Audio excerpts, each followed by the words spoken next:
안녕하세요. 정치를 시켜봅니다. 정치의 10단!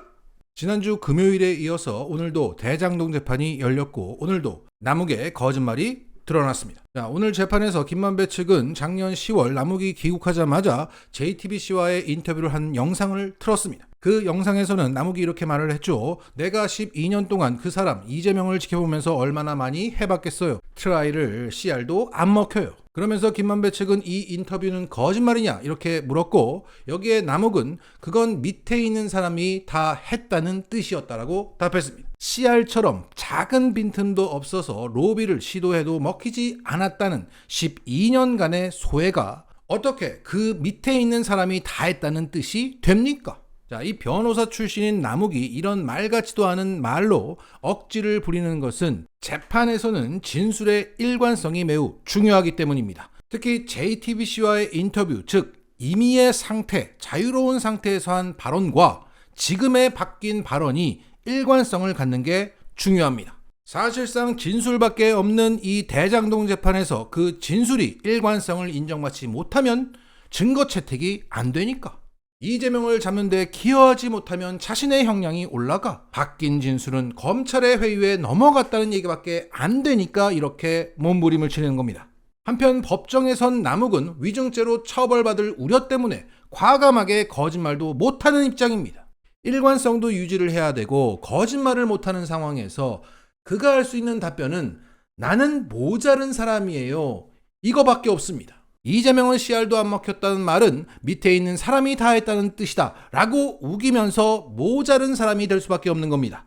이처럼 모질이 발언으로 남욱의 진술 신빙성은 박살났습니다. 만약 이 모질이 진술을 법원이 증거라고 채택을 한다면 함께 모질이가 되는 거죠.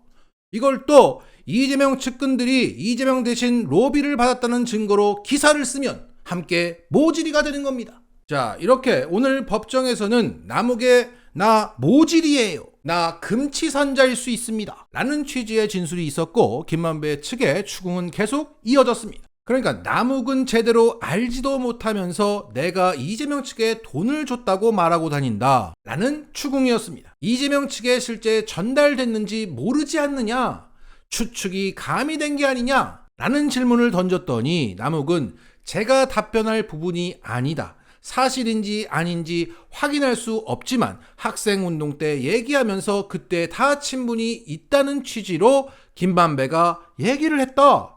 그러니까 어떤 문건, 어떤 목격담, 어떠한 근거가 있어서 이재명 측에 전달했다 이렇게 진술한 게 아니라 이재명 사람들과 친하다는 말을 듣고 추정했다는 얘기입니다.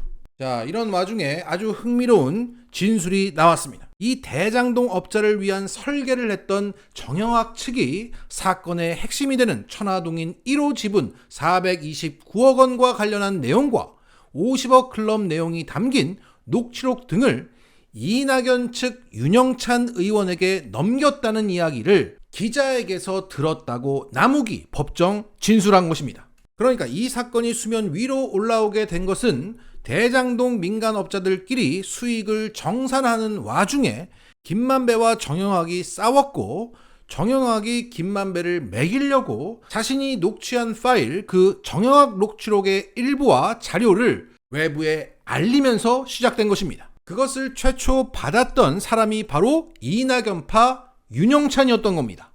퍼즐이 완성되었습니다. 최초 이 대장동이 논란이 된 것은 경기경제신문의 박정명 기자의 기사 때문이었습니다. 2021년 8월 31일자 이 기사의 제목은 이재명 후보님 화천대유는 누구 것입니까? 였습니다. 그 내용을 보면 익명의 제보자가 이것을 제보해왔다. 대장동에서 화천대유 업자들이 수천억 원의 막대한 수익을 얻는데 이재명의 비호가 있었다, 이런 제보를 해왔다. 이런 기사가 나간 뒤인 9월 12일 국힘당 경선 후보였던 장기표가 기사와 같은 내용을 흔들면서 이재명을 저격하는 기자회견을 엽니다. 그리고 나서 조선일보 등의 언론들이 떠들고 9월 13일 이낙연은 관련해서 입장을 이렇게 냅니다. 관심을 갖고 지켜보고 있다. 언론에서 문제 제기를 했기 때문에 진실이 드러나야 한다고 생각한다 라고 말했습니다. 자, 언론에서 이 문제 제기를 먼저 했다는 이낙연의 당시 발언은 새빨간 거짓말이었음이 오늘 드러난 것입니다. 이 전개 과정을 마무리하자면 이 박종명 기자는 대선이 끝나고 난 뒤에 다음과 같은 양심선언 성격의 글을 자신의 페이스북에 올립니다. 거기에는 민주당 경선 후보 핵심 관계자가 나에게 제보를 해왔었다고 밝혔습니다. 자, 결국 정영학이 윤영찬에게 던진 것을 윤영찬이 이낙연의 허락하에 박종명에게 제보했고, 그걸 국힘과 언론이 떠들고 난 뒤 이낙연은 나타나서 숟가락을 얹는 발언을 했다. 그런데 이낙연은 숟가락만 얹었던 게 아니라 최초 그것을 사주했던 놈이다. 자, 동지로서의 정도를 어겼다 이 정도가 아니라 이 인간은 깜빵 가야 합니다. 겉으로는 점잖은 척 다 하고 있지만 뒤로는 이런 간교하고 음흉한 짓을 하는 악마였습니다. 동지의 등에 칼을 꽂으면서까지 대통령이 되고야 말겠다는 권력의 화신이었습니다. 이로써 2019년 당시 여권 후보 2위였던 조국을 친 사람이 이낙연이었다는 최성애의 말의 신빙성이 더욱 높아지고 있습니다.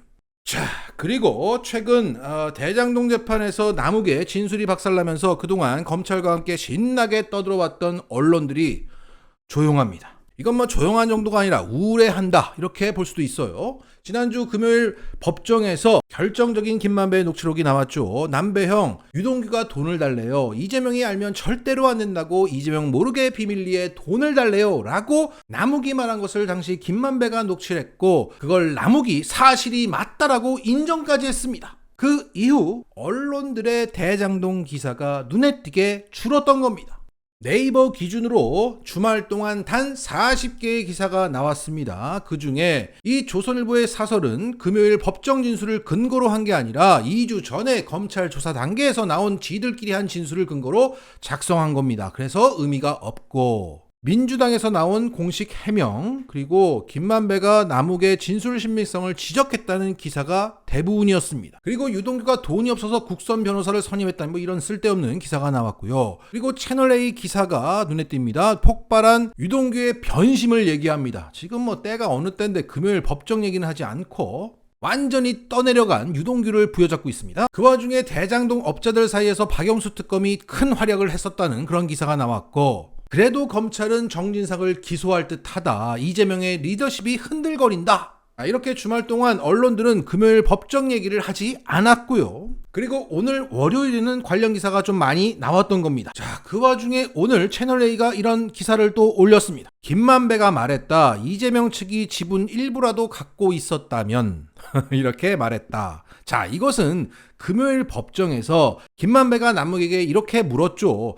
이재명이 지분을 일부 갖고 있었더라면 성남시가 추가로 이익을 환수하는 조치를 하지 않았을 거 아니냐. 그러니까 남욱의 진술이 앞뒤가 맞지 않는다는 김만배의 지적이었는데, 그것을 앞에만 똑 떼와서 제목으로 뽑아놓고 김만배가 마치 이재명의 지분이 있다는 식으로 말한 것처럼 냄새를 풍기고 김만배가 입을 열기 시작했다는 근거랍시고 떠들었던 겁니다. 애잔합니다. 애잔해요. 그리고 언론들은 정영학이 이낙연 측 윤영찬에게 대장동 자료를 넘겼다는 기사를 쏟아내고 있습니다. 민주당의 내부 분란은 환영할 만한 일이니까. 자, 이 언론들의 속뜻은 이거죠. 대장동 논란이 일어난 거는 민주당 내부 권력 투쟁 때문이었어. 우리 탓이 아니라 너희들 탓이야. 이 얘기를 지금 하고 있는 겁니다. 자, 정리하겠습니다. 남욱과 유동규의 바뀐 진술이 김만배의 지적으로 무너지고 있습니다. 진술은 일관성을 잃어가고 진술에 부합하는 물증은 없습니다. 그저 이재명에 대한 명예살인만이 이뤄지고 있을 뿐입니다. 이런 가운데 그 명예살인을 사주한 사람이 바로 이낙연이었다는 사실이 확인되었습니다. 이제 그들에 대한 민주시민들의 응징이 시작될 것입니다.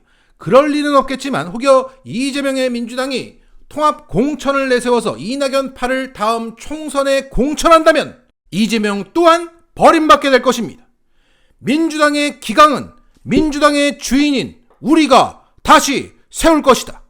우리는 지난 과정을 통해서 뼈저리게 느꼈습니다. 수박들이 민주당에 기생하고 있는 한 180석, 200석은 아무런 소용이 없다.